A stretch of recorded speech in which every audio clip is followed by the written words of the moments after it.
কোরবানি ঈদের বাকি এখনো 2 সপ্তাহ। এখনই মশলার বাজার গরম। রাজধানীতে সবজির দাম কমলেও বেড়েছে আদা, রসুন ও পেঁয়াজের দাম।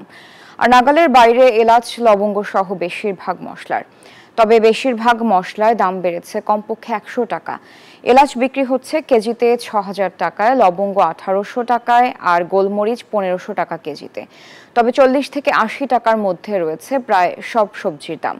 ক্রেতারা বলছেন এমন পরিস্থিতিতে প্রয়োজন বাজার তদারকির। দাম কম, ঠিক আছে, মশলার দামটা একটু বাড়তি। এলাচ লাইকাস দেখলাম ওইটা 6 মাস আগের যেটা এটা টুয়াইস হয়ে গেছে, অথবা তারও বেশি, ডাবলেরও বেশি। এটা তো একটা ভয়াবহ ব্যাপার। এলাচির দাম অন্য গত বছর আসলে তো মনে করেন 4,500 4,000 ছিল। এবার যেটা ভালো এটা চলতেছে আপনার 5,800 টাকা।